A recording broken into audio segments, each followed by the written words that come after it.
Selamat sejahtera dan salam perpaduan kepada semua.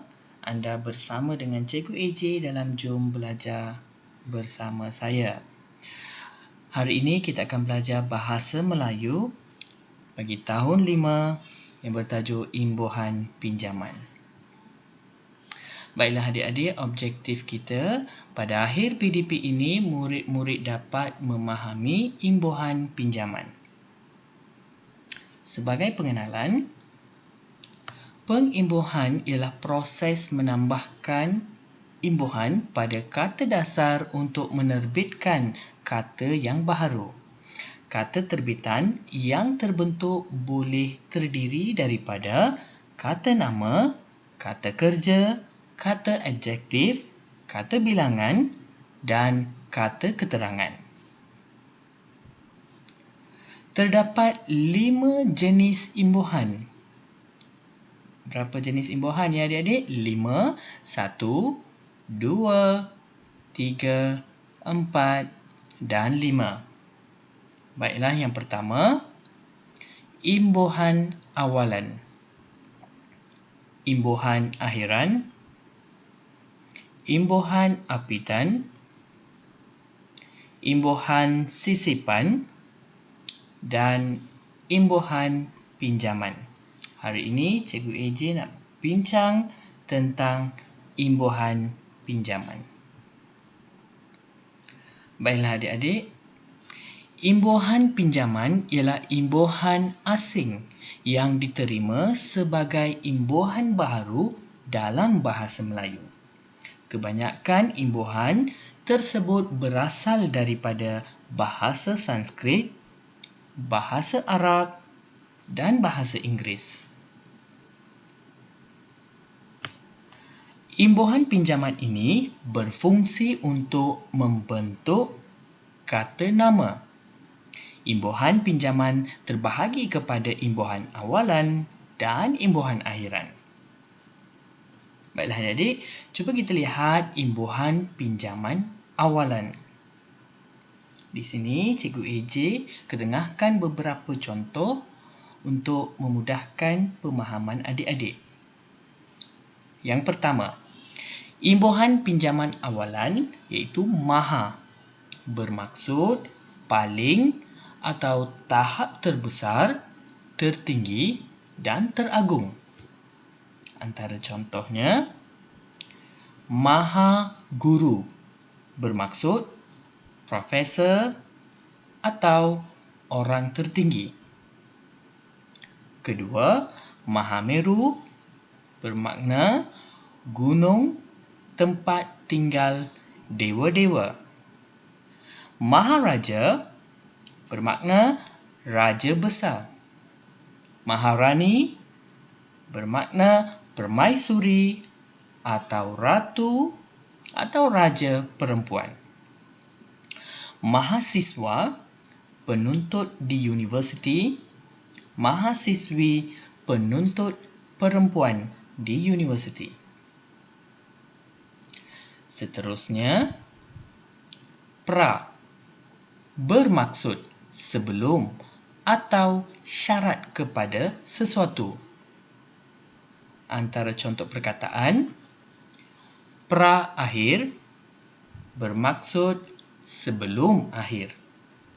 Prakata bermaksud kata pendahuluan. Prasangka bermaksud sangkaan buruk terhadap sesuatu sebelum mengetahui hal sebenar. Prasejarah sebelum sejarah. Prasekolah bermakna tadika.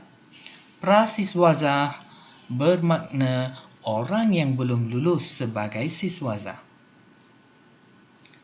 Baik adik-adik, kita pergi kepada contoh seterusnya. Tata bermaksud peraturan atau susunan. Tata cara bermakna agenda atau susunan acara. Tata cara. Seterusnya, tata adab. Adab sopan santun. Tata bahasa peraturan tentang bahasa, tata cara, cara atau peraturan untuk membuat sesuatu atau istiadat. Adik-adik perlu jelas dengan perkataan pertama tadi, tata acara dengan tata cara. Berlainan maksud ya adik-adik.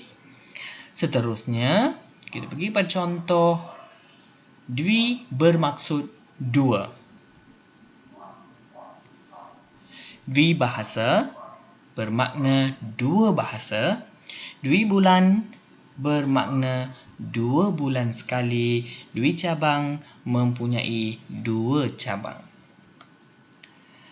Seterusnya, anti bermakna menentang, mencegah atau benci akan sesuatu.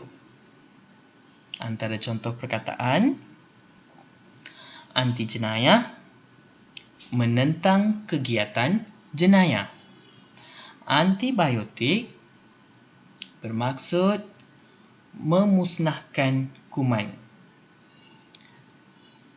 Ketiga, antisosial, tidak suka bergaul.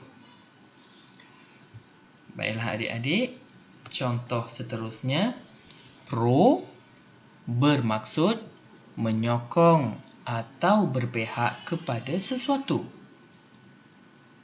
Antara contoh perkataan, pro-demokrasi bermaksud orang yang memihak kepada fahaman demokrasi. Pro-kerajaan bermaksud menyokong kerajaan. Pro-komunis berpihak kepada komunis. Cikgu AJ berharap adik-adik jelas dengan beberapa contoh yang Cikgu AJ berikan tentang imbuhan pinjaman awalan. Baiklah adik-adik, seterusnya kita pergi kepada imbuhan pinjaman akhiran. Man ataupun wan bermaksud pemilik atau pelaku sesuatu pekerjaan yang berhubung dengan lelaki. Sebagai contoh, budiman berbudi, bijaksana. Seniman bermaksud orang lelaki yang mencipta hasil seni. Angkasawan, orang yang menjelajahi angkasa lepas. Cendekiawan, cerdik pandai. Olahragawan bermakna ahli sukan lelaki. Seterusnya, wati atau ita bermaksud pemilik atau pelaku sesuatu pekerjaan yang berhubung dengan wanita. Sebagai contoh, olahragawati bermakna ahli sukan wanita. Peragawati, wanita yang memperagakan fashion pakaian. Seniwati, bintang filem wanita. Biduanita, penyanyi wanita. Seterusnya, imbuhan pinjaman akhiran iaitu bermaksud, bersifat atau mempunyai sifat. Alamiah bermakna bersifat semula jadi. Duniawiah bersifat keduniaan. Rohaniah batin, kejiwaan, mental dan spiritual. Baiklah adik-adik, tamatlah pembelajaran kita pada kali ini. Cikgu AJ berharap adik-adik faham tajuk yang dibincangkan pada hari ini. Cikgu AJ hanya ketengahkan beberapa contoh dan adik-adik juga boleh dapatkan banyak contoh dalam buku bahasa Melayu, buku rujukan maupun boleh melayari laman sesawang. Baiklah adik-adik, semoga berjumpa lagi dalam video yang lain. Sehingga itu, sambutlah salam mesra daripada Cikgu AJ. Bye.